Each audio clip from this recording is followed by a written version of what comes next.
Hey everyone, and welcome back to another video. So I took to Instagram and I asked you all, what are your biggest struggles with watercolor? Well, I got tons of feedback, so I've decided to start a small series of videos on how to help you with all your watercolor struggles. Our first video today is all about water control, so let's jump right in.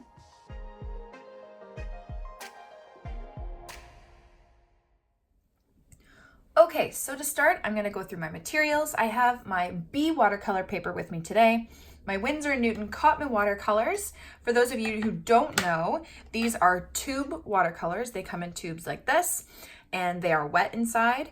And what I do is I put them in my palette, and I actually let them dry overnight. So these are all dry over here. They're kind of similar to using pan watercolors in that sense that I let them dry. So all you have to do to activate them is wet your brush and put them in there. I will show you how to do that. And then I also have my Princeton snap brushes. I have a size 16, 12, 10, and a 4, just to show you how they work differently with water control. And my paper towel and my water, and we're ready to go. Okay, so when I asked everyone on Instagram, what is your biggest struggle with watercolor? I got a lot of messages about water control. So I have already done a video on water control, but today I decided to do one and go a bit more in depth of how to manage it and personally address some of the struggles you're having with it. So we're gonna start with loading our brush. How to load your brush with paint and water. So here I have my size 12, and when starting with watercolor, what you're gonna do is you're gonna put it in your water jar, okay?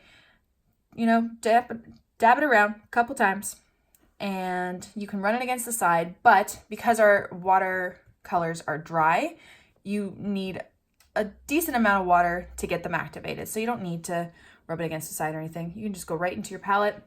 We're gonna use red, okay? And all you do is just swish it around like this. So you can see kind of like a little pool starting to form there, okay? And if you want to make sure you have enough color on your brush, you can just put it on a separate little piece just to make sure, and you're going to go right in, okay?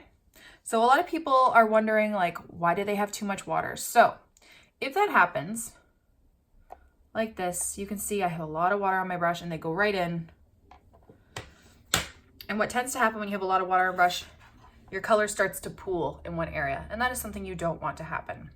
So in order to avoid that, you can always just take your wet brush after putting it in there and just tap it on your paper towel. And now the further that watermark goes out, the more water you had on your brush. So you can always just tap just to take some of that excess water off before you start painting, okay? And then you can lay it down. Or you can always, after mixing your watercolor, you know, wash your brush off, dry it like this, and then go back in and pick up a bit of that color, like that. And then you don't have as much water. So that's how you load your brush. Now, a lot of the times in my paintings, I ask you to create a light wash of a color. So light wash means basically a light value. Now, in order to do that, you need more water than paint on your brush. So you're gonna put that color in your palette, like in a separate little bit, and you're gonna take a bunch of water on your brush and you're going to add it to that area. And depending on how light or dark you want it, if you want it lighter, you're gonna add more water. So you may think that, well, I have all this water now, and I go and I start painting, and there's just tons of water and it's starting to pool. So making a light wash doesn't necessarily mean taking all that water and having it on your brush. So you can create that light wash, wash off your brush, run it against the side so it takes off that excess water, even dry it on your paper towel, then pick up that light wash. So you get that light wash of color, that light value, without the pooling. Okay, so just dry off your brush before you put it into that color. That's all you have to do. Okay, and that's simply how to load your brush. Your paint to water ratio on your brush is something you just need to practice, but a rule of thumb, always, you know, especially if you have a big brush, bigger brushes hold more water.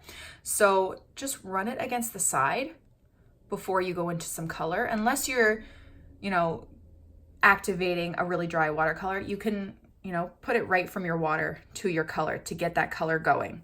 But before I start painting with it, if I don't want a lot of water or I'm not covering a big surface area, if I'm doing a little bit of detail, you know, you can wash off your brush, not even wash it off necessarily if you're using the same color, dry it off a bit, and then go into there.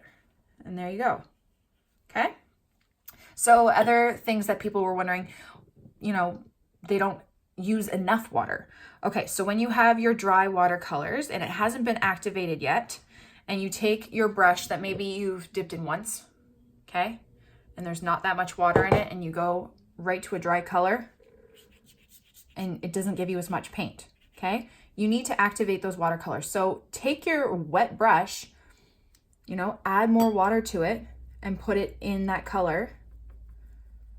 And again, you don't want your brush to be that wet, you know, just dab it on your paper towel, take off some of the extra water, and then use it. Okay, I hope this makes sense. So that's how you load your brush without using too much water, but make sure you activate those colors first just by adding water. You know, otherwise you're just gonna get, you know, a light wash and it won't work as well. Okay, so the next thing I'm gonna cover is wet on wet technique. How much water do you actually need for this? So I'm just gonna flip this around. And I do a lot of wet on wet with my paintings. And for those of you who don't know, wet on wet is basically when you wet your paper and then you go back in with a wet brush and color, and it gives this really cool effect. So I'm gonna show you. But first, I'm just going to lay down that layer of wetness. Usually I do it with just water, but I just wanna make sure you guys can see the first layer. It'll just be easier to explain. And I am using a lot of water here, and I have a bigger brush. I'm covering a bigger surface area though, so you can use a lot of water. If I was just covering a little bit, I would dry off my brush. Okay, so the level of wetness that you are trying to achieve with wet on wet is just enough so you can see a light sheen over that area, okay? A nice little shine, an even shine. What you don't want is pooling at the bottom. This actually isn't bad for pooling. This isn't too bad. What you don't want is so much water that it pools and that if you were to tilt it anymore, it would drip off your page. You don't want that. So if that is the case, you can always take up some of that water with your paper towel or a dry brush, okay? And what you're trying to achieve is that nice light sheen, okay? So if it helps, tilt your paper before you start working on it. And then you're gonna go in with your color. And the effect that you're trying to get is this, where that color spreads out.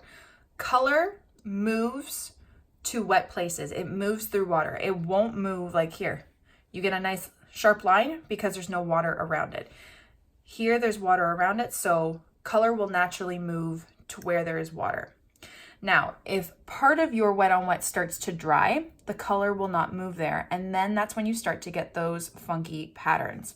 So if you're not sure if your paper is still wet, just tilt it to make sure. Sometimes, you know, certain parts start to dry, and all you have to do is just take your wet brush, remember not sopping wet, and just re-wet that whole area, okay, before you start adding that color on top. So all you need to do is just add a bit more water, okay? And that helps, especially when we're using lower quality water, or not lower quality water, lower quality paper, because lower quality paper does tend to dry a lot faster. So before you go back in and add that color, make sure it is still wet. Okay, so the next struggle that people always talk about with watercolor is when you get those funky patterns, those blooms. So a bloom, I'll just show you an example. And this isn't even a bad thing necessarily. In some pieces of work, I think it's fine. But basically, it's when you get these kind of weird watermarks.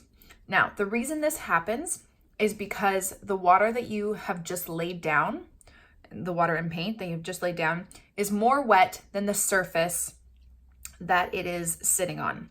So these leaves here had already started to dry. And then I added this wet flour here, and the wetness from this started to seep into here. Now, because they're two different types of wetness, two different levels, that's when you get those marks, okay?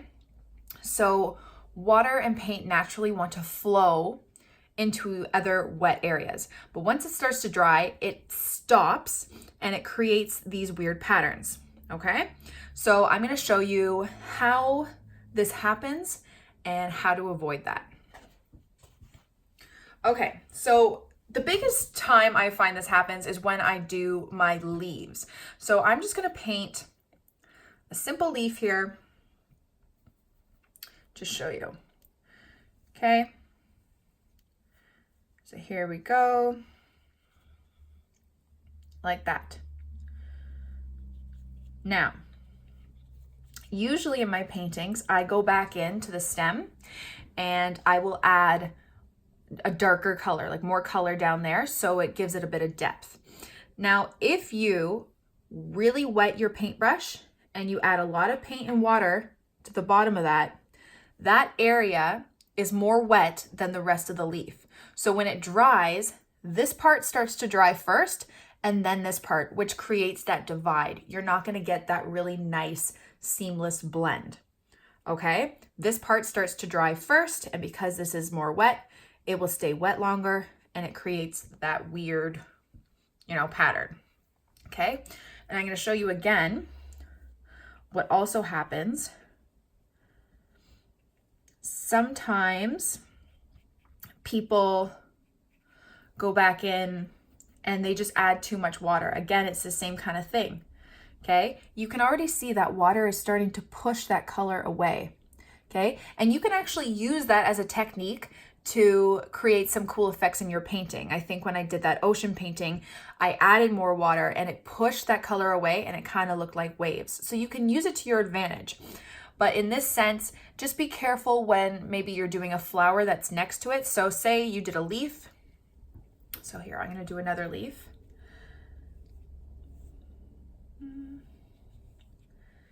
Okay, that's a really funky looking leaf. I didn't know which way I was going with this thing.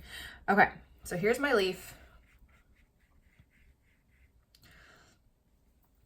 And then, you start to do something else, and then you're gonna come back and you're gonna do the flower beside it. So let me just let this dry for like 30 seconds and I'll come back and show you what I mean. Okay, so I've let it dry for like 30 seconds and now I'm gonna go back in and I'm gonna do a flower right beside it. But this flower is gonna be freshly wet. This has already started to dry, even though it's not completely dry. Like if I touch it, it's still wet, but it's a different level of wetness than what I'm about to put down beside it. Okay, so here's my flower. Okay.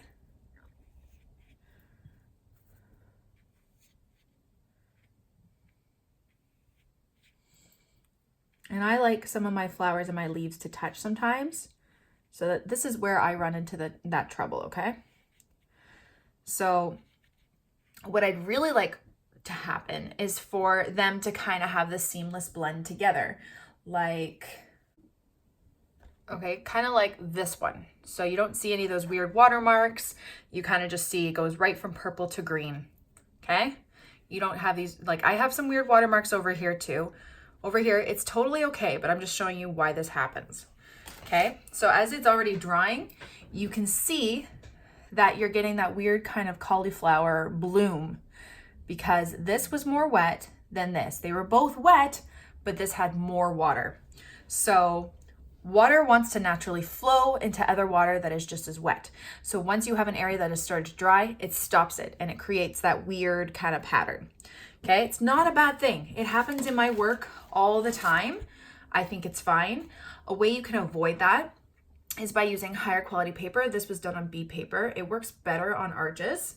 Or you can have your flowers not touch. That's another option. Or you just work really fast so they are the same level of wetness. Now, another instance when this happens, see this is already starting to dry. You can see that pattern right there. This one will do the same. Is when you do a leaf or anything and okay, you do that heavy pressure light pressure, heavy pressure. Now you can see right here, as I press down, it is still scooping the water with the brush, and the water ends up in that one corner, okay? You get this dry area here, and then you get that pool at the end, okay? And that will also create this effect. In order to fix that right in the moment so it doesn't do this, is just move that color around. And if there's still a pool, again, dry off your brush a bit and move that color around and just fix it. And then you will not get that mark. I really hope this makes sense, okay? Just move that color around.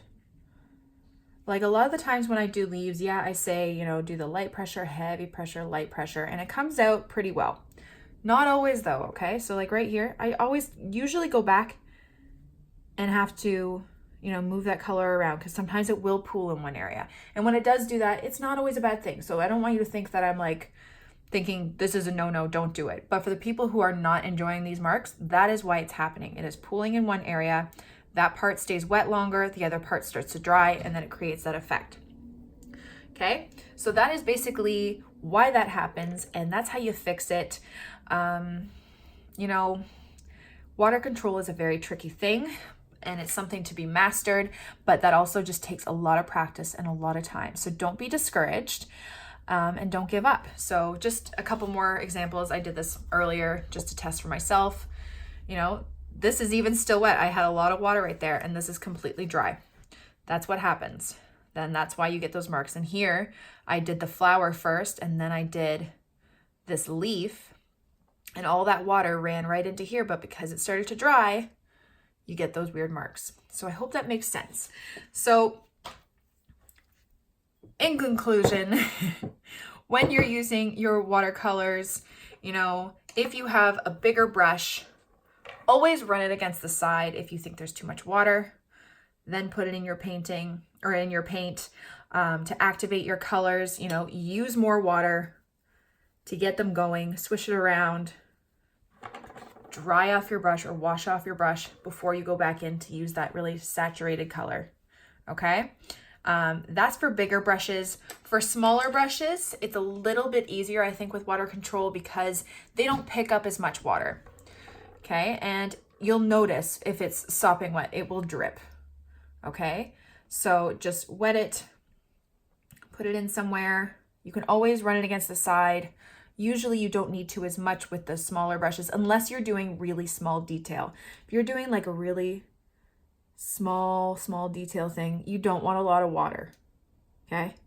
Because then it will kind of ruin that detail.